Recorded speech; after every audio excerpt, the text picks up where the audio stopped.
Ministro. Hola José Luis, ¿cómo estás? Qué gusto verte. Igualmente. Hay espectadores, casi 400. Bueno, pues muy bien, ¿no? Muy bien, qué gusto. Vamos a empezar, ¿no? por este pequeño retraso. Estamos con una convocatoria muy amplia desde el Departamento de Derecho de la Universidad Iberoamericana ante pues esta emergencia que nos está ocurriendo, la pandemia del COVID, y en donde todas las áreas del derecho pues están ciertamente siendo interpeladas. El derecho en general está siendo interpelado. Y quisiera yo decir que el derecho, en una frase que ha dicho José Ramón Cosío, como ordenador de lo social, está fuertemente interpelado. Me da mucho gusto recibirlos y poder expresar desde la academia una reflexión. Me parece que la academia y las universidades en este momento que están resolviendo el tema de la docencia en clases en línea y todo esto, no pueden abstenerse de ser partícipes con la reflexión de por dónde nos tenemos que mover en nuestra disciplina y aportar ideas a una urgencia que está viviendo este país. Y en ese sentido, este Departamento de Derecho ha organizado una serie de 8 mesas, las tienen ustedes en las redes. Hay una, digamos, división en 2 tipos de mesas, aquellas que tienen que ver con la emergencia sanitaria por causa de fuerza mayor o contingencia sanitaria, ¿no? Dependiendo el nombre, cómo le queramos decir, de acuerdo con lo que determinó el Consejo de Salubridad General, es una emergencia sanitaria por causa de fuerza mayor, y la otra parte, los temas adyacentes, digamos, laborales, comercio, estrategias jurídicas para la reactivación de la economía. Y en este sentido, antes de decirles cómo vamos a proceder, pues yo le quiero dar la bienvenida a un querido amigo de esta universidad, del proyecto educativo de la Universidad Iberoamericana, de nosotros y en general del sistema de universidades encomendados a la Compañía de Jesús, que es el ministro en retiro, miembro del Colegio Nacional y además miembro de la Academia Nacional de Medicina. Yo no sé, doctor Cosío, si tú seas el único jurista en esta academia, pero me parece absolutamente pertinente pues tu presencia en muchos de los temas de lo público, pero en este especialmente, y te doy la más cordial bienvenida y te agradezco el honor que nos haces de inaugurar este seminario con tu participación. Muchas gracias y bienvenido. Al contrario, querido José Luis, muchas gracias a ti, como siempre, con las atenciones ya y la amistad de muchos años. Y también, desde luego, y lo decías muy bien, no solo a la Universidad Iberoamericana y la Ciudad de México, sino al proyecto jesuita, que me parece que ha sido desde hace muchos años, desde que yo tengo conocimiento espléndido en el proceso de renovación de las libertades públicas, de los derechos humanos, el compromiso del Centro PRO, en fin, todo lo que han hecho me parece para bien de la sociedad mexicana. Y sí, efectivamente, como lo dices tú muy bien, tenemos yo creo que 2 retos, lo habíamos platicado tú y yo. Primero, creo que la generación actual está viviendo el reto más importante de su historia por donde lo veamos. Creo que lo que va a acontecer, está aconteciendo y va a acontecer es mucho más delicado, mucho más serio, sin quitarle ninguna importancia a lo que ha acontecido con los sismos, con las crisis económicas, con la crisis de personas desaparecidas, que desde luego son terribles tragedias, pero me parece que es un asunto que va a ser desafortunadamente mucho más serio y delicado. Y también coincido contigo en que el derecho va a entrar en un proceso, me parece, de cuestionamiento, y después esperaría yo y desearía yo en un proceso de renovación.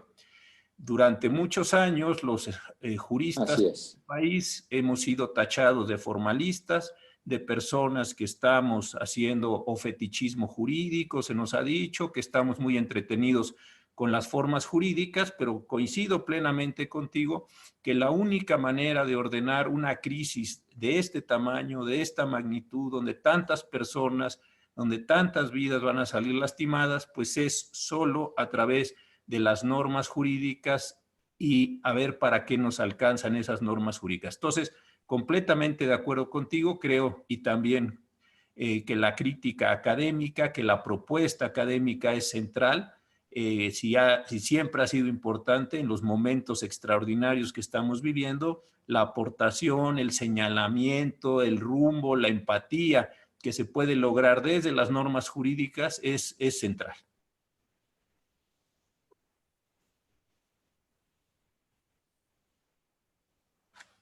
Sí, así es, desde luego. Y vamos a entrar en materia. Miren, les comento al auditorio, el doctor Cosío y yo acordamos un formato un poco más ligero, digamos, en la intervención. Vamos a estar aproximadamente hasta las 6, un poco más, quizá nos dé tiempo de algunas preguntas, pero la idea es ir como estableciendo yo alguna especie de pregunta detonador, reflexión detonadora que él nos diga. A mí se me ocurrían 3 cuestiones en el tamaño, en la dimensión que ha adquirido este problema desde el punto de vista institucional y los derechos humanos. Y él, claro, pues nos dirás qué más encuentras.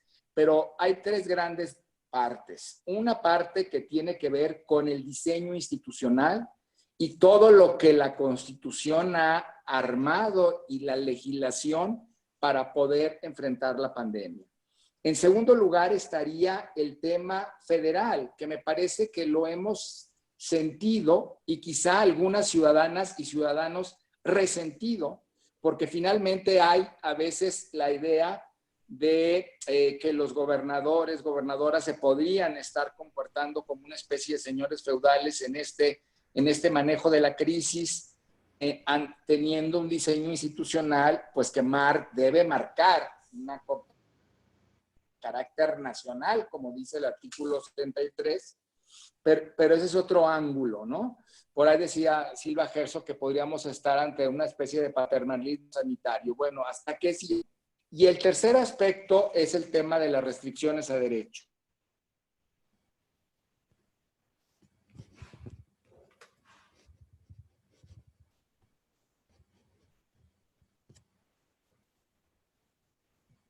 Para el primero, y voy a seguir algunas de las cosas en las que has estado, digamos, aportando en los múltiples foros en los que participas, pues es que está la implementación de la actuación del Consejo de Salubridad General, que a tu juicio llegó un poco tarde como máxima autoridad sanitaria, que tiene además disposiciones de carácter general y que le compete además actuar en todo el territorio nacional. Llegó tarde, 23 de marzo, para declarar la pandemia y luego ha hecho una serie de acuerdos. Estos acuerdos llevaron, por ejemplo, a la calificación de la pandemia como emergencia sanitaria por fuerza mayor, que incidió de alguna manera en el terreno de lo laboral, por no llamarle contingencia, en una especie de conflicto con la Ley Federal del Trabajo, no una especie de, sino un conflicto con la Ley Federal del Trabajo, y luego ha seguido emitiendo acuerdos hasta un acuerdo el día de ayer, en donde parece que precisa más un alcance más determinante, quizá incluso con respecto a las entidades federativas. Pero esta sería, para iniciar la conversación, mi primera pregunta a José Ramón Cosío. ¿Qué te parece este diseño institucional? ¿Qué está pasando con el Consejo de Salubridad General? ¿Qué nos dirías sobre esta reflexión? Sí, cómo no. Mira, lo que primero me gustaría señalar es que efectivamente estamos viviendo un momento extraordinario. Parece una trivialidad lo que estoy diciendo, pero en momentos extraordinarios, los órdenes jurídicos, históricamente, no es una solución de nuestro tiempo, han tenido mecanismos para tratar de preservar un bien común, la colectividad, algunos de estos elementos. Cuando las sociedades han encontrado peligros graves internos, externos, militares, sanitarios. Las autoridades han hecho uso de estas posibilidades. Nosotros tenemos en la Constitución dos posibilidades muy serias. La primera es la suspensión de derechos y garantías que está prevista en el artículo 29 de la Constitución. Es un mecanismo que se renovó recientemente para permitir básicamente que la Suprema Corte controle la constitucionalidad, la dimensión de las medidas, y es una medida extraordinaria, muy importante, insisto, tratando de preservar lo más respecto a la gravedad de la situación. Esto solo se ha hecho uso en el año 42, cuando el presidente Ávila Camacho obtuvo la autorización del Congreso de la Unión, declaramos la guerra a las potencias del eje, se emitió la Ley de Prevenciones Generales, se utilizaron diversos mecanismos y se salió adelante de eso que parecía una crisis importante después de que nos hundieron dos barcos petroleros en el Golfo de México. Después de eso no se ha utilizado. Hubo momentos en donde se pensó que si en el sismo 85, que si en algún momento de la guerra contra el narcotráfico, pero hasta ahí está. Esta es verdaderamente el arma más grande que tiene la Constitución para poder enfrentar una cosa así. Pero hasta ahí está guardada y veo que no es una intención y por el momento tampoco yo lo desearía que se utilice. La segunda medida que tenemos es efectivamente un conjunto de órganos sanitarios que están previstos en la fracción 16 del artículo 73 como autoridades sanitarias, que son el Consejo de Salubridad y la Secretaría de Salud. El Consejo de Salubridad, yo de verdad que no me canso de elogiarlo, es una solución interesantísima que el doctor José María Rodríguez estableció dándose cuenta de la gravedad que estaban teniendo los brotes epidémicos en ese momento y que habían tenido en nuestro país. Tuvimos nosotros una crisis gravísima de cólera en el 33, después la tuvimos en el 48, es decir, nos asolaron este tipo de enfermedades. Entonces se puso este mecanismo y se le otorgaron también facultades al Departamento de Salubridad, todavía no existía la Secretaría de Salud. Lo interesante de este mecanismo es que efectivamente entre una enfermedad como la que estamos viviendo, como COVID-19, el Consejo puede determinar y tomar cierto tipo de acciones y complementarlas con la acción de la Secretaría de Salud.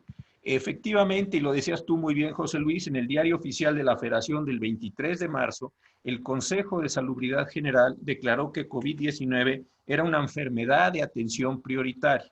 Esto no son meras palabras, estas no son trivialidades, porque a partir de la decisión del Consejo de Salubridad, la Secretaría de Salud queda en posibilidad o tiene la competencia, para decirlo así, de establecer la acción extraordinaria en materia de salubridad. Ahí se dispara un mecanismo jurídico de gran importancia que permite que la propia Secretaría de Salud establezca las acciones extraordinarias ya diversificadas respecto a las zonas del país en que se está presentando la enfermedad, las distintas intensidades y dimensiones de la enfermedad, puede controlar el tránsito aéreo, el tránsito ferroviario, los puertos y este conjunto de elementos. Entonces, ahí hay una capacidad extraordinaria del Estado para enfrentar, como decíamos, lo que es extraordinario. Y la acción general en materia de salubridad, esto me importa mucho decirlo, es una acción federal. No es una acción que se disperse en las distintas entidades federativas, mucho menos en los municipios, sino que es la propia Secretaría. Ahora, con base en esta determinación, el pasado 31 de marzo, la Secretaría de Salud emitió las primeras acciones extraordinarias. En primer lugar, pensó, y ya eso ahorita lo voy a mencionar, que COVID-19 podía tener un levantamiento o las restricciones al 30 de abril. Esto fue evidentemente incorrecto. ¿Por qué razón? Pues porque apenas estamos entrando la semana que entra o entraremos la semana que entra al pico de forma tal que no se dio. En segundo lugar, estableció una distinción entre personas que están en riesgo, personas mayores de 60 años o personas que tienen enfermedades crónico-degenerativas, comorbilidades, por ejemplo, lo sabemos todos, diabetes, obesidad mórbida, problemas de hipertensión, fallas renales, etcétera, como población de riesgo. Ahí hay un grupo de la población al que hay que ponerle especial atención por sus cosas. Y en segundo lugar, la población que no está en esa condición de riesgo. No hay una gran relevancia en cuanto a este aspecto, porque simplemente son recomendaciones. Lo que se dijo es la población que está en riesgo se le exhorta de forma reiterada para que adopte medidas de restricción, medidas de resguardo. Y a la población que no, pues se le exhorta nada más simplemente, pero no hay una condición coactiva ni hay una posibilidad, de acuerdo con el decreto, de sancionar personas, porque estamos hablando en el plano de las recomendaciones, no de la imposición de obligaciones. Bueno, y en segundo lugar, también estableció este acuerdo el secretario de Salud la diferencia entre actividades esenciales y no esenciales. Las esenciales están en un listado y desde luego las no esenciales son simplemente residuales. ¿Cuáles son las esenciales? Primero, las que tienen que ver con todo el sector salud, todo lo que tiene que ver precisamente con el combate a la pandemia. Segundo, las que tienen que ver con seguridad. Tercero, las actividades económicas que estricta y rigurosamente nos están sirviendo para mantener la marcha básica, mínima en la economía, es el sector financiero, la producción de alimentos, la mensajería, este tipo de cuestiones. Cuarta, la que tiene que ver con la administración e impartición de justicia en todo el país. Y quinta, la que tiene que ver con el mantenimiento de los servicios básicos esenciales, energía eléctrica, agua, etc. Entonces, ahí está esta clasificación. Esto ha quedado en una condición muy ambigua, también hay que decirlo, como lo que decías tú, José Luis, parte de no redactar bien los decretos o los acuerdos en este caso, porque no tenemos muy claro si esta es una obligación estricta que permite al Estado imponer sanciones o no queda o no tiene esa condición. Esto de verdad que me parece que le faltó técnica jurídica al Consejo de Salubridad, a la Secretaría de Salud, perdón, para precisar exactamente qué es lo que está ordenando. En segundo lugar, esto se modificó con posterioridad el 6 de abril para introducir algunas otras medidas. Esto también es importante.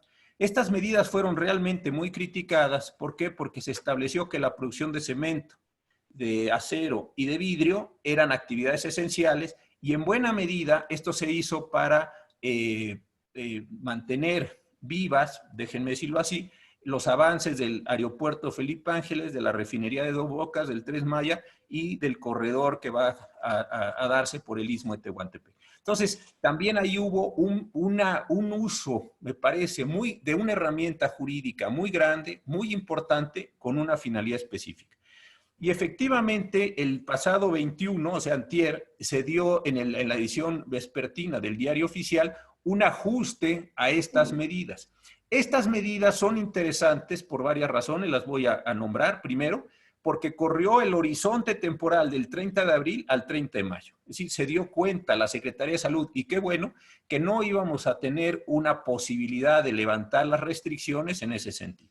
En segundo lugar, este acuerdo lo que estableció es un mayor sistema de control, de monitoreo por parte de la Secretaría de Salud de los reportes estatales. Les está exigiendo que rindan los informes de una manera más centralizada, más ordenada, para efectos de que no haya una dispersión de datos, porque hasta ahora lo hemos tenido desafortunadamente, sobre todo en esta clasificación de si lo que estamos enfrentando son casos de síndromes agudos respiratorios por COVID o neumonías atípicas, que la verdad nos ha generado muchos problemas en la identificación precisa del número de casos que tenemos, del número de contagios de estas posibles.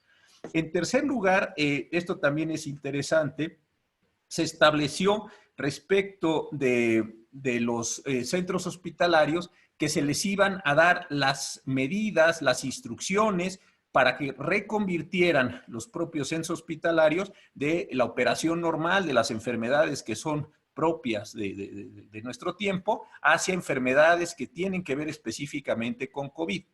Y finalmente se dijo que las entidades federativas y el resto de los actores de los servicios del Sistema Nacional de Salud, que es el sector público, el sector privado y el sector social, tendrían que tomar medidas nuevamente para hacer esta reconversión y tener una capacidad hospitalaria.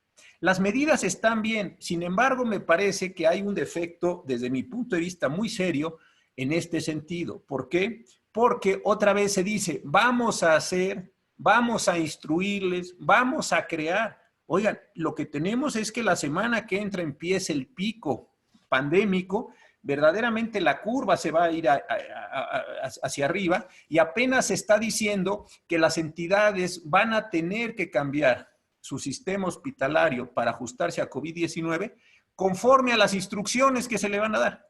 Yo creo que en este tipo de acuerdos del Consejo de Salubridad y entendiendo la dificultad del momento y de la Secretaría de Salud, perdón, y entendiendo la gravedad de las cosas, no es para que nos digan cuáles van a ser los lineamientos. Lo que sería muy deseable es que viéramos los lineamientos.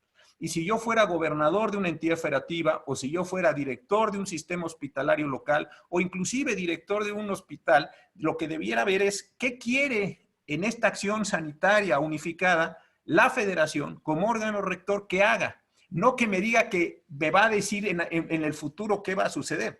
Dígame qué es lo que quiere que aquí, dígame cuáles son los lineamientos para que yo ajuste mi sistema hospitalario a lo que está sucediendo. Ese es mi problema. Entonces, tenemos herramientas buenas en la Constitución, en todo el artículo 73, fracción 16, en las 4 bases que están ahí señaladas. Desde luego, es una herramienta potentísima. Pero me parece, con toda franqueza, que es una herramienta que no se ha utilizado ni con la diligencia, ni con la precisión, ni con la perspicacia. Voy a poner un solo ejemplo, siempre son, y se dice, y es cierta la frase, las comparaciones muy odiosas, pero me tocó ver el documento que emitió el gobierno de Canadá para efectos de establecer las medidas, y es un documento largo, es un documento completo, es un documento puntual, donde se le dice a los distintos actores qué tienen que hacer. No se les avisa que dentro de un tiempo se les va a decir qué tienen que hacer, sino se les dice, es esto, más esto, más esto, más esto.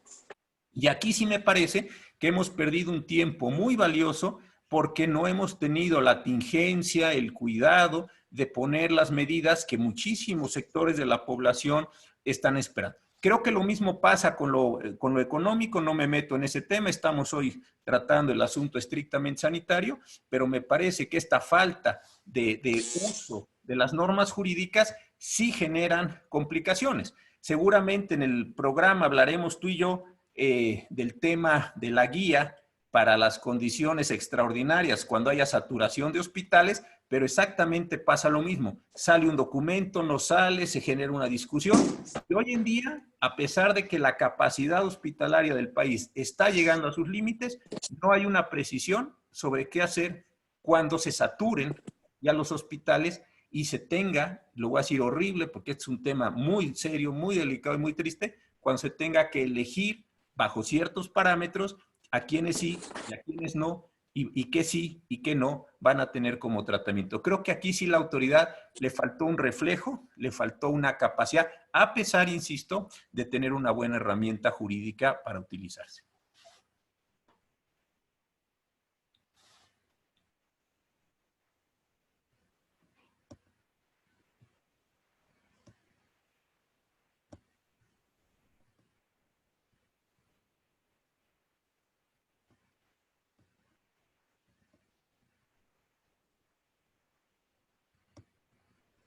¿Hay alguien ahí?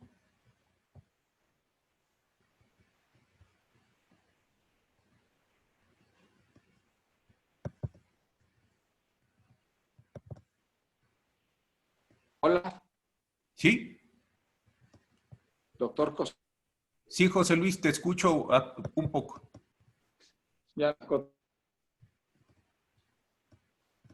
¿Sí? hola.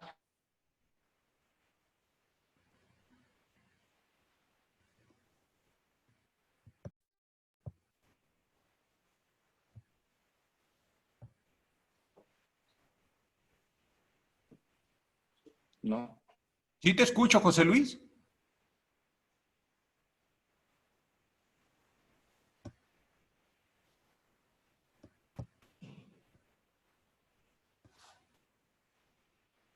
Si ustedes me escuchan, yo sigo hablando en lo que José Luis pero quisiera saber si se me escucha, que alguien se manifieste allí en el sistema y yo sigo hablando, pero no sé si... Lo ¿Me escuchamos muy escuchan? bien. Perfecto, entonces en lo que el profesor José Luis Caballero se incorpora, trataré de contestar la segunda pregunta que me había planteado, que va relacionada con la anterior.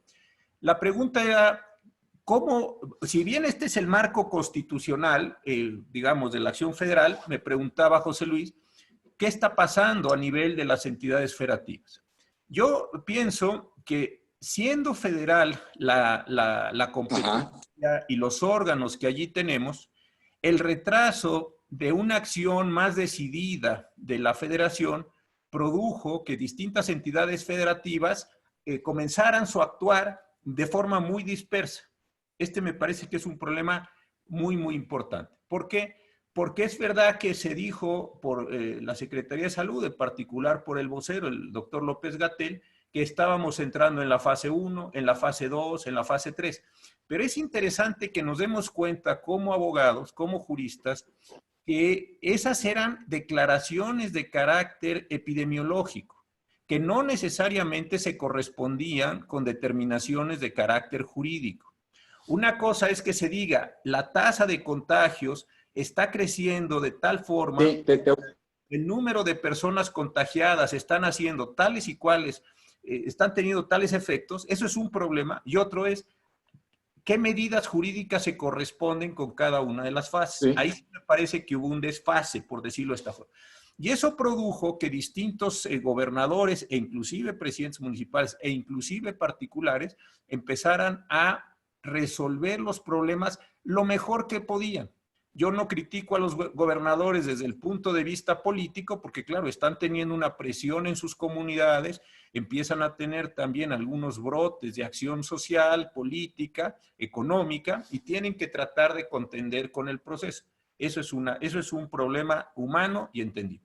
Cosa muy distinta es si tienen facultades para hacer aquello que están queriendo hacer. Algunos presidentes municipales dijeron que iban a establecer toques de queda.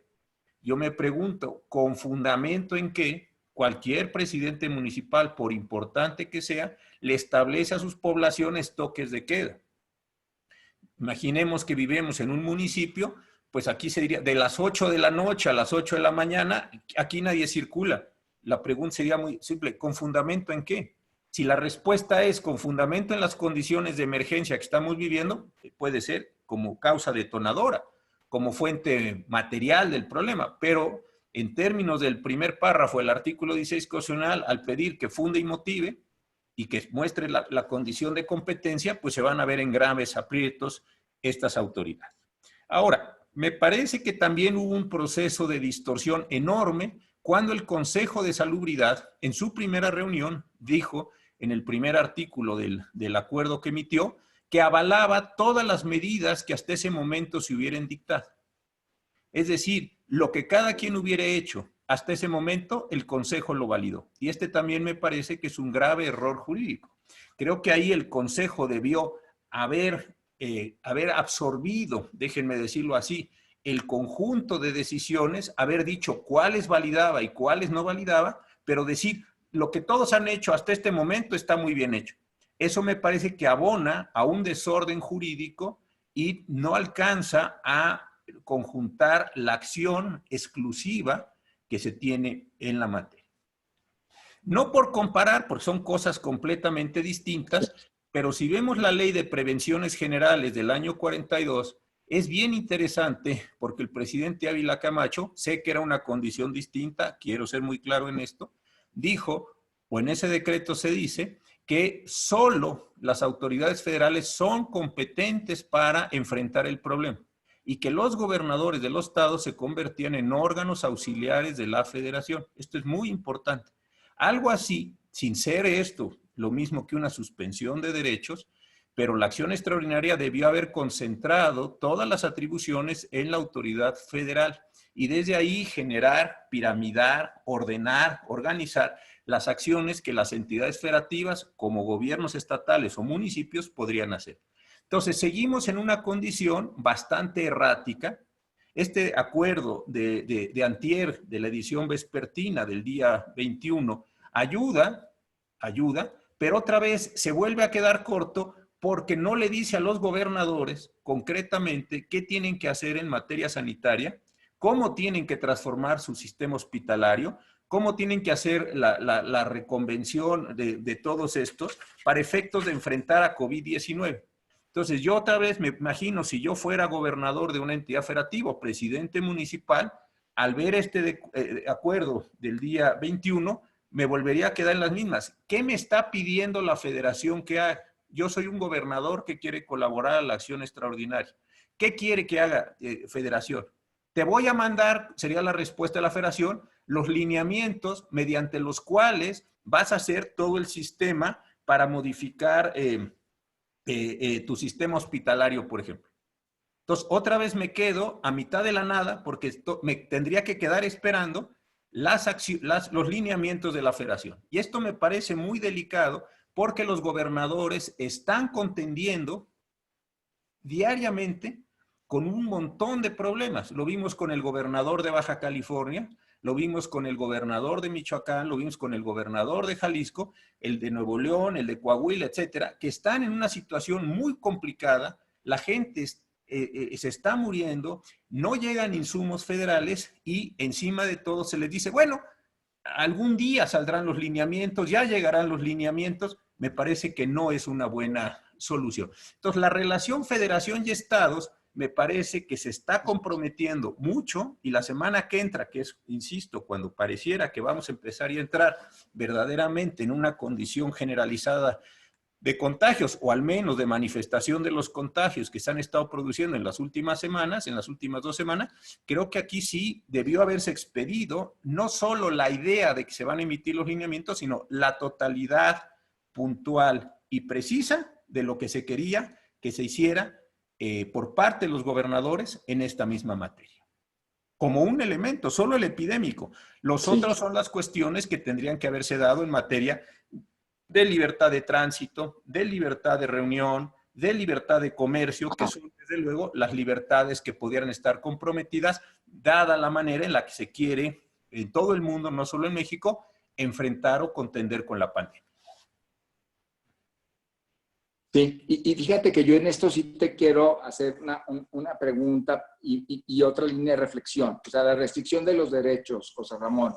Porque aquí hay dos lineamientos, me baso en el acuerdo de la Comisión Interamericana de Derechos Humanos del 10 de abril. Dice, estamos todos los países, la Comisión utiliza el término suspensión de derechos, no restricción, suspensión. Y dice que esa suspensión tiene que ser evaluada en términos de necesidad, idoneidad, proporcionalidad, o sea, el test que ya sabemos. ¿Qué hacemos entonces para tener un test de constitucionalidad, convencionalidad de las restricciones cuando tenemos tanto desfase? Y yo entendería que quizá la suspensión de derechos del 29 nos daría un marco de seguridades mucho más robusto con la intervención del Congreso, de la Suprema Corte, como bien has dicho. Digo, yo lamento mucho que llevemos 9 años sin ley de desarrollo constitucional, de 2011 que se pidió, y ahí las legislaturas a quienes les debió haber tocado pues son absolutamente irresponsables en esto, pero bueno, ya estamos en esta situación. Pero nos encontramos o no en un estado de normalidad constitucional. Fíjate, a mí me llama mucho la atención porque el artículo 73, fracción 16, dice que el Consejo de Salubridad General habla de epidemias graves, y el 29 dice que un fenómeno ponga a la sociedad en un grave peligro. ¿Qué diferencia hay entre una epidemia gravísima para que actúe un órgano derivado de unas facultades que están ahí, que son del Ejecutivo, que atribuidas por el Congreso, y grave o gravísimo? ¿Cómo escala lo grave o gravísimo desde el 29? Claro, yo digo, bueno, una ley de desarrollo constitucional del 29 nos daría un glosario de qué entendemos por grave peligro a la sociedad o conflicto, quizá. Pero ¿dónde? Para determinar, 1, estado de normalidad constitucional. 2, que entonces las autoridades tendrían que actuar no solamente operadas desde el Ejecutivo, sino poner a todo el aparato del Estado a trabajar, incluida la aprobación del Congreso, incluida la aprobación de la Suprema Corte de Justicia de la Nación. ¿Por qué? ¿Por qué estamos en una restricción tan importante de derechos y no estamos necesariamente operando el problema? Solamente por lo que es, o porque no nos estamos atreviendo a dar el salto. O sea, tú dijiste, yo no estoy de acuerdo con que hubiera ya una suspensión de derechos. ¿Por qué? ¿Y estaría la racionalidad de no hacerla en este momento? ¿O qué más necesitaríamos para hacerla? Mira, lo primero es esto. Cuando se estableció el Consejo de Salubridad y se les dieron tan importantes funciones ejecutivas, yo entiendo de todo el debate, de toda esta idea, de cómo se utilizó el mecanismo con la influenza del 18, de 1918, que ahí lo que se buscaba era una acción ejecutiva inmediatísima. Por eso se establece que lo formaría el Consejo, que en su determinación era un órgano de especialistas, no era un órgano de políticos. Y ahí el Consejo, como órgano constitucional, no era un parche ni era una arbitrariedad, podía actuar. Y una vez que el Consejo había declarado la enfermedad o la crisis, entonces la Secretaría de Salud instrumentaba y todo el sistema federal mexicano, estados, municipios, Distrito Federal, entonces, y la federación misma, se alineaban. Entonces tenía ese carácter de una respuesta rapidísima. Yo creo que eso, insisto, se desperdició. Eso sí, me parece que entre se juntaban, no se juntaban, etcétera, se desperdició. Dos, desde que se emitió el reglamento, desde la Ley General de Salud del 94 y después con los reglamentos que han habido, el Consejo de Salubridad se fue haciendo un órgano pequeñito, un órgano un poco, lo voy a decir de forma fea, un poco de adorno. ¿Por qué razón? Porque se le dieron facultades para opinar sobre medicamentos, sobre una serie de cosas, pero no se le empoderó para que pudiera hacer frente rápida y fácilmente a la condición de una pandemia o de una enfermedad exótica, como dice la acción. Ahí me parece que una falta de visión de los legisladores, de los creadores de las normas, como que se fueron acomodando. Me supongo yo que en aquellos años, los 80s, los 90s, se pensó que no era tan grave el asunto, o que el país había salido de esas enfermedades endémicas que tuvimos durante muchos años, los paludismos, las fiebres amarillas, yo supongo. Entonces se redujo una herramienta grande, importantísima, a una cuestión relativamente pequeña. Hay que decir que desde hace varios años, muchos, yo entre ellos, ahí en la Academia Nacional de Medicina y otros decíamos, va a venir una pandemia porque esto era obvio, hay una literatura enorme de libros, hay una cantidad enorme de libros, de artículos que dijo esto va a llegar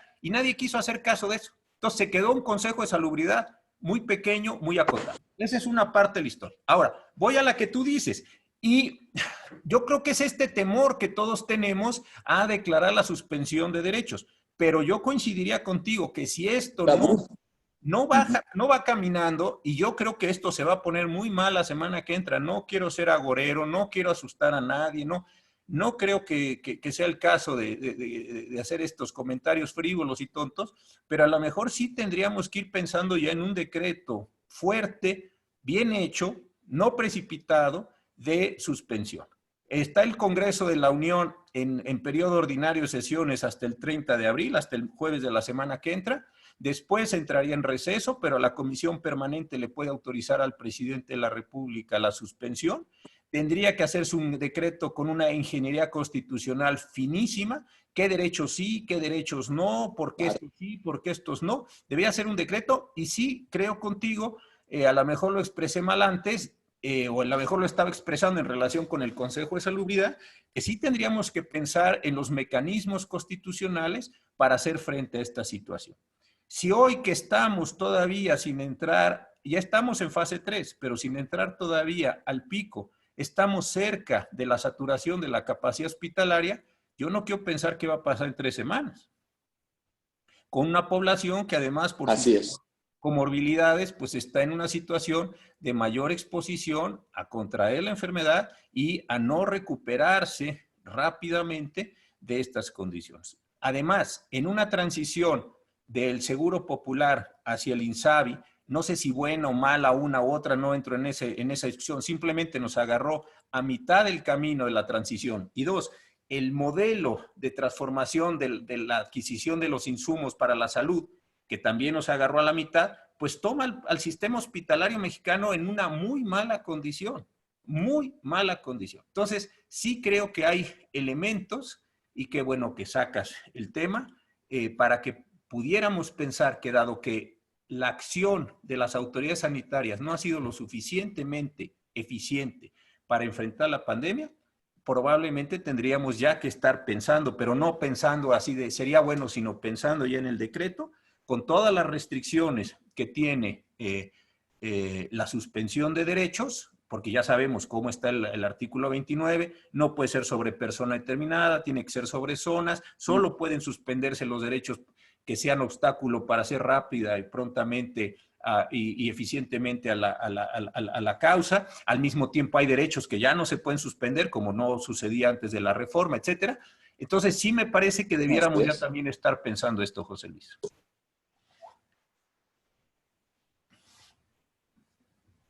Sí, y yo pienso, nos ordenaría muchísimo, por ejemplo, lo que estás diciendo de derechos no suspendibles, el derecho a la no discriminación, etcétera. Yo habría instrumentos que estarían enmarcados, digamos, en este decreto de suspensión o recursos, y pienso de inmediato en la guía bioética para la asignación de recursos de medicina crítica, que tuvo un momento muy complicado, porque en el último tramo de la elección decía más o menos que la determinación sería sobre aquellas personas en consideración del tramo de vida por completar. Entonces hubo también pues una andanada de quejas en el sentido de que estaba habiendo una discriminación expresa hacia las personas adultas mayores.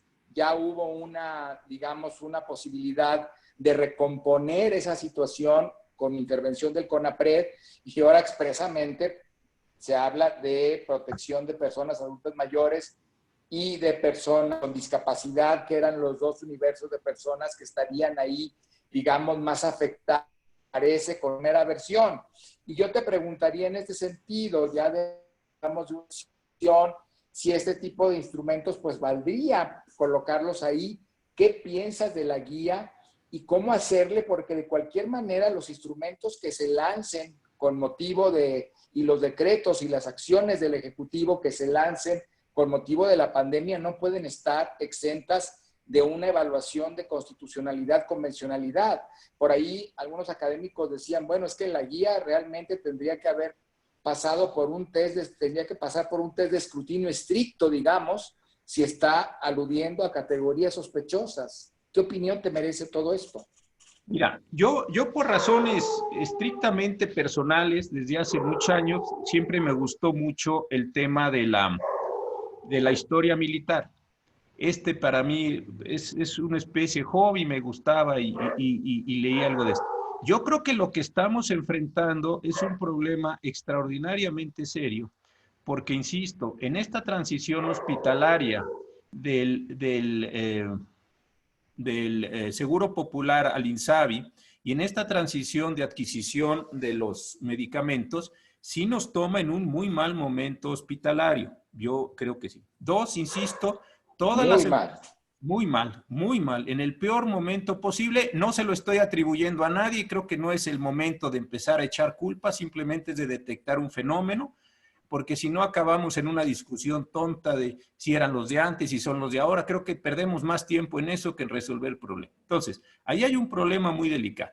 Y entonces la situación es, ¿qué acontece o qué va a acontecer cuando las personas lleguen a los hospitales estén absolutamente saturados y no haya capacidad médica para todos?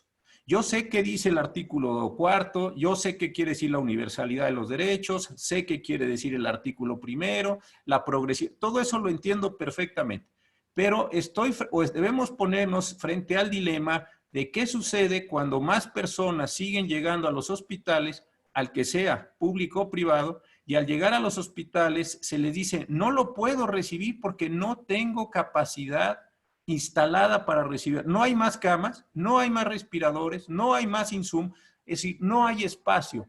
Este es el drama extraordinario al que nos vamos a enfrentar.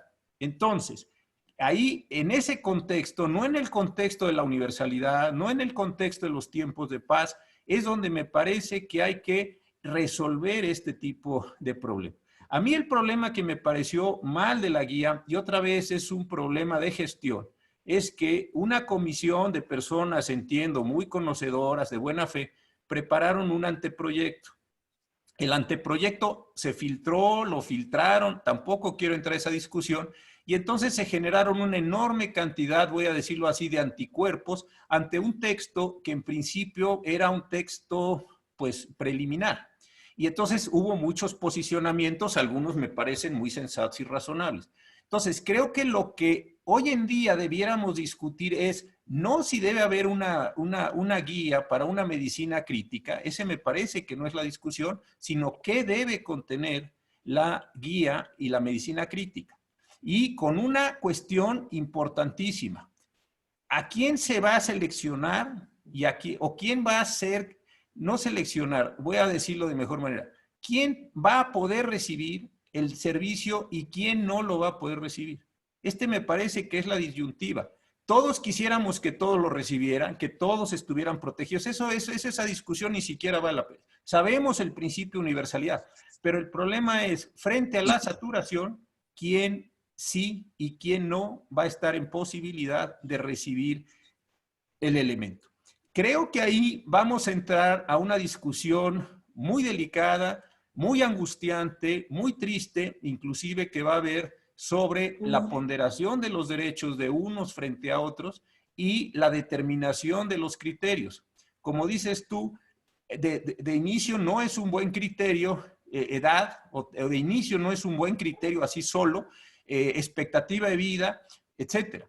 Pero una vez que estemos saturados y que tengamos una sola cama y un solo ventilador y que tuviéramos 3 grupos poblacionales, personas en cierta edad, con ciertas comorbilidades ya muy serias, jóvenes, madres de una madre de familia con 2 o 3 hijos, una madre, voy a ponerlo soltera, con 3 hijos, ¿a quién le vamos a dar el respirador? Esa me parece que es la cuestión con la cual nos tenemos que enfrentar, porque la respuesta obvia es a los 3. No, señor, es a uno. No le podemos dar a los 3 porque no hay 3 respiradores. ¿Por qué no hay? No sé, después si quiere demandamos responsabilidad y responsabilidad objetiva del Estado. Después, pero en este momento los médicos, las enfermeras, los enfermeros, el personal, los trabajadores sociales, en fin, tienen que tomar la decisión de a quién sí intubamos y a quién no intubamos. Y ahí es donde me parece que vamos a tener que hacer operaciones jurídicas, desde luego, como lo dices tú, con la Constitución a la mano, pero operaciones jurídicas. Y yo en lo personal me gustaría que esto estuviera establecido en un código, con los muchos problemas que esto va a tener, y que no forzáramos al personal sanitario, así en general como categoría, a que tuviera que tomar las decisiones sobre la marcha y la operación. Y otra cosa, que esos códigos sirvan para que genere, y voy a decir algo que va a parecer horrible, pero que generen una condición de igualdad. Ajá. Porque si no, lo que va a suceder es que don rico o doña rica, o don político o doña política, o don poderoso o doña poderosa, sí van a lograr el acceso al hospital a falta de códigos. Y el que no esté en esa categoría no lo va a lograr. Entonces, sí me parece que, estando completamente de acuerdo contigo, en que es una decisión trágica ya para el derecho, sí tenemos que encontrar la mejor solución posible con las categorías constitucionales que hoy tenemos enfrente. Lo que sí creo que no debiéramos hacer es obviar la discusión en el sentido de, bueno, es que los derechos son universales. No, si nadie duda que eso, nadie lo está poniendo de discusión, pero ¿cómo satisfacemos en este momento histórico ese problema? Sí, desde luego. Y ya yo creo que con esto vamos cerrando. Hay muchas preguntas, fíjate, desde que sí, ¿qué podría pasar con un arrendatario? Que si no es considerada la actividad esencial, que se podría reducir la renta por causa de fuerza mayor. Hay un montón de temas que están impactando no estrictamente lo sanitario y que eso, bueno, lo tenemos. Quizá imagínate la cantidad de leyes, de normas que se tendrían que emitir en caso de un decreto de suspensión con prevenciones generales, pues eso tendría que poner a trabajar la máquina del Congreso, que más bien ha estado rezagada y ha emitido solamente la legislación de amnistía en el contexto de la pandemia, pues para vaciar las prisiones. En fin, yo creo que hay muchos temas. Yo te pediría antes de despedir, si quieres concluir con alguna idea que tú quisieras enviarnos y pasaríamos a otra cosa. Mira, querido José Luis. A la despedida, más bien. Tú comenzaste con algo que es muy importante. Yo creo que durante años en el país se ha estado haciendo, todo el mundo lo hace, inclusive los de la profesión, en fin, una especie de desprecio al derecho. El derecho estorba, el derecho son un conjunto de formalismos, el fetichismo de la ley, en fin, hay un conjunto de cosas que se dicen respecto del derecho y de los abogados o de los practicantes en general del derecho.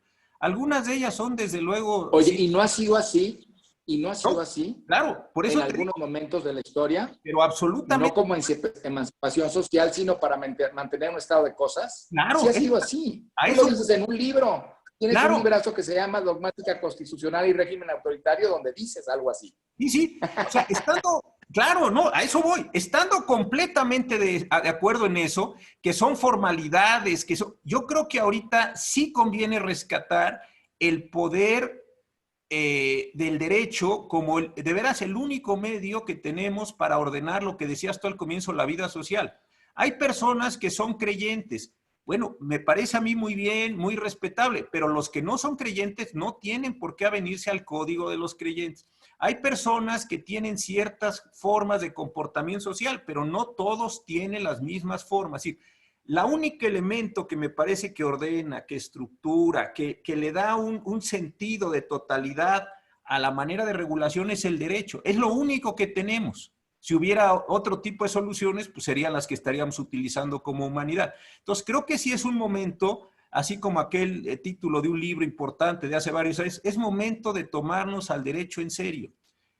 Cuando hagamos un decreto, que el decreto diga lo que tiene que decir, que vaya dirigido a quien tiene que ir, que establezca las conductas, los tiempos, los modos, la sanción, que no sean disparos al aire, que no sigamos perdiendo el tiempo porque se nos está viniendo el tiempo encima. Ahora, estamos hablando solo de la pandemia, pero salir de la pandemia con la crisis económica global, con la manera en que va a pegar el empleo, le va a pegar a la globalidad, a todos los elementos que estábamos acostumbrados, unos buenos y otros malos, yo creo que va a ser un enorme trabajo de ingeniería jurídica, de ingeniería social, de resiliencias para las personas que van a salir más lastimadas, va a haber personas que van a caer en viudez, en orfandad, es decir, es un asunto muy, muy serio y me parece que no siendo la solución básica el derecho, sí es un instrumento importantísimo para ver cómo sostenemos y aguantamos en la pandemia y después cómo reestructuramos la vida social de este país. Sí, y en ese sentido yo creo que las universidades tenemos, oye, una gravísima responsabilidad, altísima responsabilidad, no solamente de ser correas de transmisión en procesos de enseñanza-aprendizaje, sino también en generadoras de nuevas cosas y de nuevos productos y de nuevas formas de entender el derecho. Porque eso es el reto fundamental, no solamente esa correa de transmisión, sino también, si me permite la expresión, yo he dicho, hay que empezar a convertirnos en think tanks, desde la academia y desde las universidades y de quienes son los recipiendarios de lo que les decimos día a día en un salón de clase. Yo creo que eso vamos a tener que estar muy atentos. Te agradezco mucho, de verdad, en nombre del Departamento de Derecho de la Universidad, mío propio, por abrirnos este panorama con tanta luz y abrir pues esta serie de conferencias que esperamos sigan, y seminarios que sigan aportando, que es nuestra responsabilidad civil, ciudadana, y que bueno, pues estemos en esta discusión y agradecerte a ti pues el tiempo y además no solamente el tiempo que nos diste ahorita, sino te lo digo de corazón, la presencia pública que estás teniendo para poder abordar los temas con tanta claridad como lo haces en los diferentes espacios que participas, José Ramón. Muchísimas gracias. José Luis, mucha suerte a todos. Tratemos de estar bien. Gracias y a cuidarse. Gracias a todas y a todos. Buenas tardes.